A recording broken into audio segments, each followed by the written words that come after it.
আমল করার তৌফিক দান করেন। সকলে বলে আমিন। এই কথা বলি আমার সংক্ষিপ্ত আলোচনা এখানে শেষ করলাম। আসসালামু আলাইকুম ওয়া রাহমাতুল্লাহ। এখন আপনাদের সামনে সংক্ষিপ্ত আকারে কিছু কথা বলবেন।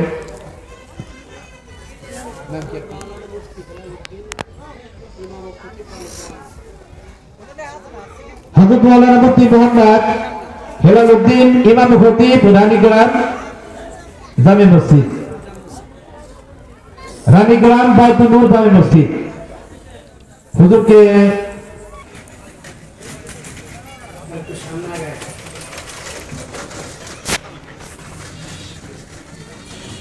আসসালামু আলাইকুম ওয়া রাহমাতুল্লাহি ওয়া বারাকাতুহু। ওয়া আলাইকুম আসসালাম ওয়া রাহমাতুল্লাহি ওয়া বারাকাতুহু। আপনারা সবাই কেমন আছেন? মাশাআল্লাহ। আমার এই এলাকায় খুবই অসন এক ডালাতে আলহামদুলিল্লাহ একের পর এক যুবক ভাইরা মাহফিল দিচ্ছে, অনেক ভালো লাগে আলহামদুলিল্লাহ। আপনাদের এলাকায় আল্লাহ পাক আমার মতো অদম্য কিছু কথা বলার যে সুযোগ আল্লাহ তাআলা দিয়েছেন এবং আপনাদের মাঝে এসেছি। আপনাদের এই যে ওয়াজ মাহফিলের যে আয়োজনগুলো আল্লাহ পাক যেন কবুল করে নেয়, আল্লাহ তাআলা যেন আপনাদের দিনের খাদেম হিসেবে কবুল করে নেয়। সবাই ইনশাআল্লাহ আমরা যতক্ষণ থাকবো কোরআন হাদিসের কথাগুলো মনোযোগ সহকারে শুনবো। ছোট ছোট বাচ্চা যেগুলো আছে একটু ওদের আপনারা ভলেন্টিয়ারের যারা দায়িত্বে আছে ওনারা যেন একটু নিয়ন্ত্রণ করে। ওয়াজের মাঝে কথা বলে সমস্যা হয়, বাচ্চারা চিল্লাফাল্লা করলে ওয়াজের ইয়া নষ্ট হয়ে যায়।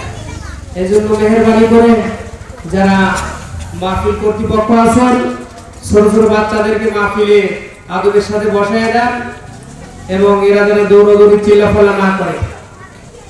আমরা মজলিসের আদব বজায় রেখে আশেপাশে যারা ঘোরাফেরা করতেছি আমরা ইনশাআল্লাহ মাহফিলের প্যান্ডেলে এসে বসে পড়ি। আলহামদুলিল্লাহ আলহামদুলিল্লাহিল্লাযী জা'আলা আশ-শামসা ওয়াল কামারা বিহুসবান ওয়ান নাজমা ওয়াশ-শাজারু ইয়াসজুদান وفضل زمانا على زمان كما فضل مكانا على مكان وإنسانا على إنسان ونشهد أن لا إله إلا الله وحده لا شريك له لا جد له ولا ند له ولا مثل له ونشهد أن سيدنا وسندنا وحبيبنا وطبيبنا وطبيب قلوبنا ومولانا محمدا عبده ورسوله الذي أرسله الله تعالى بالحق بشيرا ونذيرا وداعيا إلى الله بإذنه وسراجا منيرا. أما بعد فأعوذ بالله من الشيطان الرجيم. بسم الله الرحمن الرحيم. إن الله لا يظلم مثقال ذرة وإن تك حسنة يضاعفها ويؤت من لدنه أجرا عظيما. وقال النبي صلى الله عليه وسلم لا طاعة لمخلوق في معصية الخالق أو كما قال عليه الصلاة والسلام. وقال تعالى في شان حبيبه ومحبوبه ومعشوقه مخبرا وآمرا إن الله وملائكته يصلون على النبي يا أيها الذين آمنوا صلوا عليه وسلموا تسليما সকলেই দরুদ শরীফে আল্লাহুম্মা সাল্লি আলা মুহাম্মাদিন ওয়া আলা আলি মুহাম্মাদিন কামা সাল্লাইতা আলা ইব্রাহিম ওয়া আলা আলি ইব্রাহিম ইন্নাকা হামিদুম মাজিদ اللهم بارك على محمد وعلى آل محمد كما باركت على إبراهيم وعلى آل إبراهيم إنك حميد مجيد सूरज ने दिया अपने शुआ उनका पैगाम दुनिया है आज उसीज को भी सुबह को भी शाम दुनिया है आज उसीज को भी सुबह को भी शाम मैं दूर हो मजबूर हो ऐ सैयद आलम मैं दूर हो मजबूर हो ऐ सैयद आलम दीदार दिखा दे नहीं आवाज सुना दो दीदार दिखा दे नहीं आवाज सुना दो আলহামদুলিল্লাহ মুআজ্জাজ মুকাররম সম্মানিত এই মাহফিলের সম্মানিত সভাপতি সাহেব গয়না উত্তরপাড়া নতুন জামে মসজিদের উন্নয়ন কল্পে তাফসিরুল কোরআন মাহফিলের সম্মানিত সভাপতি সাহেব প্রধান অতিথি জনাব জাহাঙ্গীর হোসেন সেলিম ভুঁইয়া বিশেষ মেহমান বিন্দু আমার সামনে উপস্থিত রয়েছেন সম্মানিত মুসলমান ভাই এবং পর্দানিশীর মা ও বোনেরা মঞ্চে উপবিষ্ট রয়েছেন আলেমে দ্বীন ছেড়ে দাস ওলামায়ে কেরাম সকলের প্রতি রইল আন্তরিক সালাম সকলকে আবারও সালাম দিচ্ছি সালামের জবাবটা আবার আমরা দিই আসসালামু আলাইকুম ওয়া রাহমাতুল্লাহি ওয়া বারাকাতুহু আসলে নেকির কাজ যত করব তত আমাদের সব হইতে থাকবে নাকি বলে আমরা সালাম যে বারবার দিচ্ছি এটাতে আলহামদুলিল্লাহ সব হইতেছে না বলে সব হইতেছে নাকি এইজন্য আমরা কি যতগুলো আরবি হরফ উচ্চারণ করতেছি আলহামদুলিল্লাহ আমাদের আমলনামায় সওয়াব উঠতেছে নাকি এই মাহফিলের প্যান্ডেলে বসে থেকে যতবার আল্লাহ পাকের নাম নিব এবং যতগুলো আরবি হরফ উচ্চারণ করব প্রত্যেকটা হরফের বিনিময়ে আমি 10টা করে নেকি পাবো বলেন সুবহানাল্লাহ আর যদি আলহামদুলিল্লাহ আমরা মাহফিলের শেষ পর্যন্ত আলহামদুলিল্লাহ কোরআন এবং হাদিসের কথাগুলো শুনতে থাকি আলহামদুলিল্লাহ আল্লাহ পাক রব্বুল আলামিন আমাদের মাহফিলের যে বরকত সেই বরকত আমরা পেয়ে যাব এবং প্রধান বক্তা দ্বিতীয় বক্তা এভাবে পর্যায়ক্রমে যে বক্তারা বয়ান করবে এই বয়ান থেকে আমরা কিছু ইবরত হাসিল করার চেষ্টা করব ঠিক কি না ঠিক আমরা আসলে ওয়াজ মাহফিলের উদ্দেশ্য হলো যে আমরা কিছু জানার জন্য এবং সেখান থেকে আমরা কিছু মানব নাকি বলেন নাকি না ওয়াজ মাহফিল দিয়েছে শুধু এরকম মেলা বসাইলাম সবাই একটু আনন্দ উল্লাস করে সময় কাটিয়ে দিলাম এটার নাম কি ওয়াজ মাহফিল না এটার নাম ওয়াজ মাহফিল নয় ওয়াজ মাহফিল যেটা আল্লাহ এবং আল্লাহর রাসূলের কথা কোরআনের কথা যেখানে হবে সেই বাগানটা হলো জান্নাতের বাগান সবাই চিল্লা বলেন সুবহানাল্লাহ সেটা কিসের বাগান বলেন জান্নাতের বাগান কিসের বাগান জান্নাতের বাগান আল্লাহ নবী সাল্লাল্লাহু আলাইহি ওয়াসাল্লাম ১৫০০ বছর আগে বলে গেছে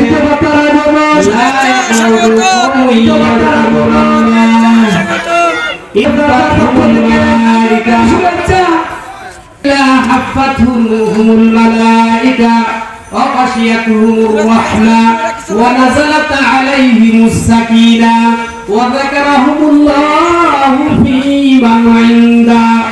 আল্লাহর নবী সাল্লাল্লাহু আলাইহি ওয়াসাল্লাম বলেছেন, যেই জায়গার মধ্যে আল্লাহ এবং আল্লাহর রাসূলের কথা হয় সেই জায়গাটাকে বলা হয়েছে বেহেশতের বাগান। বলেন সুবহানাল্লাহ। সেটা কি বেহেশতের বাগান? এই বেহেশতের বাগানের মধ্যে থেকে আমরা যতক্ষণ পর্যন্ত কোরআনের কথা শুনবো, রাসূলের কথা শুনবো, ততক্ষণ আমাদের আমলনামার মধ্যে সওয়াব উঠতে থাকবে। বলেন সুবহানাল্লাহ। আমরা এই বেহেশতের বাগান পেয়ে খুশি কি খুশি না? বলেন যুবক দল বলো কি আল্লাহ পাক আমাদের জন্য এটা একটা রহমত নাযিল করেছে কি? বলো যুবকদের জন্য আজকে এটা একটা আনন্দের এবং গর্বের বিষয়। আল্লাহ পাক এই যুবক ভাইদেরকে আল্লাহ ইসলামের জন্য আল্লাহ পাক ইসলামের খাদেম হিসেবে আল্লাহ পাক কবুল করে নিক। বলেন আমিন। আল্লাহ পাক যুবকদেরকে ইসলামের খেদমত বেশি বেশি করার তৌফিক দান করুন। বলেন আমিন। আল্লাহ পাক যুবক ভাইদেরকে কবুল করে নিক। আলহামদুলিল্লাহ। আমার যুবক ভাইদের প্রতিভা দেখে অনেক ভালো লাগতেছে। আল্লাহ পাক যেন এই সিরাজগঞ্জ শহরের ভিতরে যুবক ভাইরা যেন কোরআন এবং হাদিসের জন্য বেশি বেশি মজলিস করতে পারে এবং তারা যেন আল্লাহ এবং আল্লাহর রাসূলের জন্য বেশি বেশি পাগল পারা হইতে পারে। আল্লাহ এই যুবক ছেলেটিকে আল্লাহ কবুল করে নিক। বলেন আমিন। আর এই এলাকার মাহবুবদেরকে আল্লাহ কবুল করে নিক। বলেন আমিন। আল্লাহ পাক আমাদেরকে সকলকে দ্বীনের খাদেম হিসেবে আল্লাহ পাক কবুল করে নিক। বলেন আমিন। আল্লাহ পাক রব্বুল আলামিন এই যুবকদের এই অনুষ্ঠানকে আল্লাহ পাক রব্বুল আলামিন কেন্দ্র করে আল্লাহ তাআলা এই আসমানের ফেরেশতাদেরকে নিয়ে আল্লাহ পাক গর্ব করতেছে। ঠিক কি না? আল্লাহ পাকের ফেরেশতাদেরকে নিয়ে আল্লাহ আসমানে গর্ব করতেছে যে দেখ দুনিয়ার ভিতরে যুবক দলেরা তারা গান বাজনা না দিয়ে আজকে আমার কথা বলতেছে, আমার রাসূলের কথা বলতেছে, যা আমি ওদের জীবনের সব গুনাহগুলো মাফ করে দিলাম। বলে সুবহানাল্লাহ। আল্লাহ পাক কি করবেন? যুবক ভাইদের জীবনের সব গুনাহগুলো আল্লাহ মাফ করে দিবেন। আল্লাহ এই এলাকাবাসী এই মাহফিলের উসিলায় সব গুনাহগুলো আল্লাহ পাক মাফ করে দিবেন। বলেন আমিন। সম্মানিত প্রিয় ভাইরা, এলাকার মা বোনেরা, আমি আপনাদের মাঝে সূরা নিসার 40 নম্বর আয়াত তেলাওয়াত করেছি এবং রাসূল পাক সাল্লাল্লাহু আলাইহি ওয়াসাল্লামের অসংখ্য হাদিস থেকে একটি হাদিস তেলাওয়াত করেছি।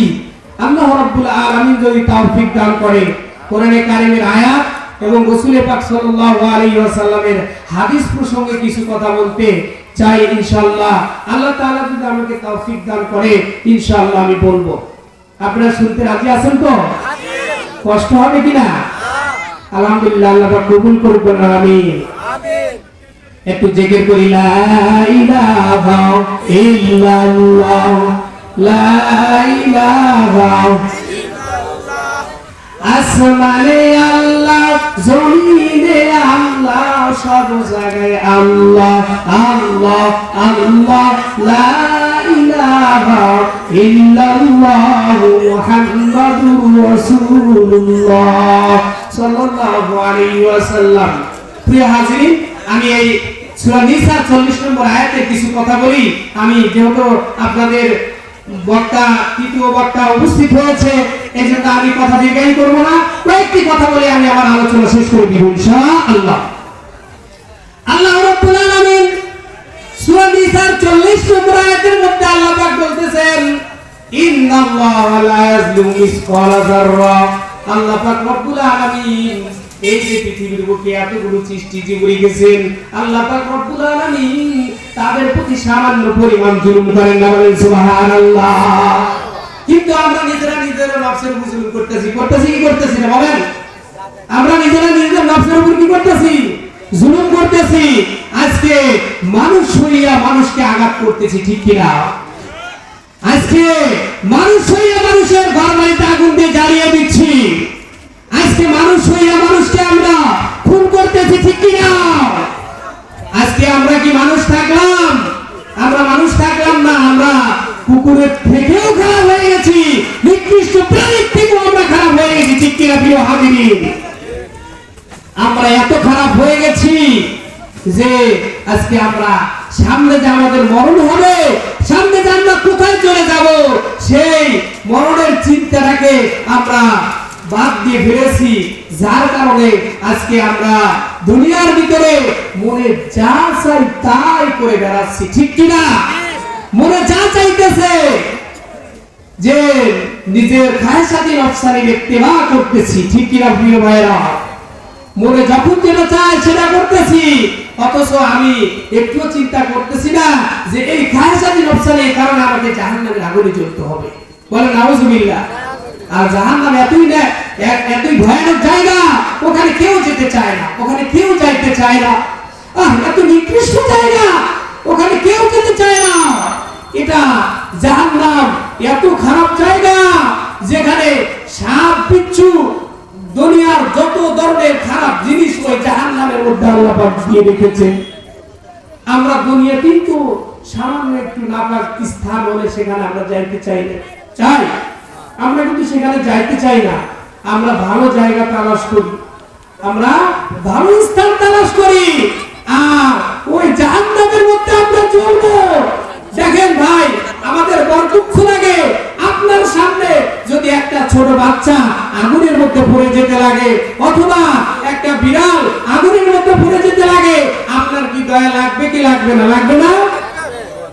আমার সামনে এক ভাই আগুনে পড়ে মরবে, আমি চায় থেকে দেখবো এটা কি আমার দ্বারা সম্ভব? অথচ দুনিয়ার মুসলমান আজকে এক হওয়া প্রয়োজন ছিল, দুনিয়ার মুসলমান সবাই এক হওয়া প্রয়োজন ছিল। আজকে আমার এক মুসলমান ভাই মার খাচ্ছে, আর আমরা এদিকে ঘরের মধ্যে বসে পোড়া কুরবা খাইতেছি। ঠিক কিনা? মুসলমান আজকে ঐক্যবদ্ধ না থাকার কারণে এই দেশের মধ্যে আজকে একটার পর একটা জুলুম নির্যাতন স্টিম রোলার চলতেছে। ঠিক কিনা ভাইরা? আজকে মুসলমান ঐক্য কেন হচ্ছে না? হে বাংলার মুসলমান, এখন তোমরা রেডি হয়ে যাও, কাপড়ের কাপড় নিয়ে রেডি হয়ে যাও, তোমাদের সময় সামনে ঘুরে আসতেছে, দেওয়ালে পিঠ থেকে গেছে, এখন সামনের দিকে তোমাদের আগাইতে হবে, তোমাদের সামনে কাপড়ের কাপড় নিয়ে মাঠে নামতে হবে। ঠিক কিনা? খুবই কঠিন সময় সামনে চলে আসতেছে। তোমরা মনে করিও না যে ওই শুধু ফিলিস্তিনে মুসলমানদের উপর জুলুম নির্যাতন করতেছে, ভারতের মধ্যে জুলুম নির্যাতন করতেছে, বিভিন্ন জায়গায় জুলুম করতেছে, আমাদেরকে কিছুই বলবে না। ঠিক কিনা? আপনি তুমি পাগড়ি নিয়ে চলতেছেন, আপনি নামাজ পড়তেছেন, হঠাৎ আপনার পাগড়ি ধরে একজন টান দিল, তখন আপনার কেমন লাগবে বলেন তো? আপনার দাড়ি ধরে একজন টান দিল, তখন আপনি কি বসে থাকতে পারবেন? বলেন। ওই দিন আসার পূর্বে এখন সুযোগ আছে। হে মুসলমান ভাইয়েরা বোনেরা, ঐক্যবদ্ধ হও, ইসলাম কায়েম করো, নাইলে কিন্তু তোমাদের উপরে যে আনিত আযাব আসতেছে, এই আযাব থেকে তোমরা কিন্তু রক্ষা পাইবা না। ঠিক কিনা? এখন থেকে আমাদের সোচ্চার হতে হবে। প্রিয় মুসলমান ভাইয়েরা, আপনাদেরকে আমরা সাবধান করে দিচ্ছি, আমরা এখন থেকে ওরকম ভাবে ঈমান আমল তৈরি করি, আমরা ওরকম ভাবে ইসলাম নিয়ে সামনের দিকে আগাইতে থাকি। আল্লাহ পাক রব্বুল আলামিন আমাদেরকে কি করবেন? আল্লাহ তাআলা এই সমস্ত জালেমদের থেকে আল্লাহ আমাদের হেফাজত করবে। ঠিক কিনা ভাই প্রিয় ভাইরা? প্রিয় হাজিরিন, আসলে তো আমি কি কথা বলবো, আমি যে আয়াত দিয়েছি সূরা নিসা 40 নম্বর আয়াত দিয়েছি, এই আয়াতের তো মানে তরজমা করে শেষ করতে পারতেছি না। এদিকে হুজুর এসে পড়েছেন, এখন আমি আর সামন দিয়ে কথা আগাইতে পারতেছি না। আল্লাহ পাক রব্বুল আলামিন যেন আমাদেরকে সবাইকে আমল করার তৌফিক দান করে। আমাদের এখন এই এক গালাপুর মসজিদের কেন্দ্রীয় মসজিদের ইমাম খতিব মাওলানা মুফতি রেজাউল করিম সাহেব আলোচনা করবে। আমরা ইনশাআল্লাহ ওনার আলোচনা শোনার জন্য সবাই উদ্বুদ্ধ হই। আল্লাহ পাক আমাদের সকলকে আমল করার তৌফিক দান করুন। আসসালামু আলাইকুম ওয়া রাহমাতুল্লাহ।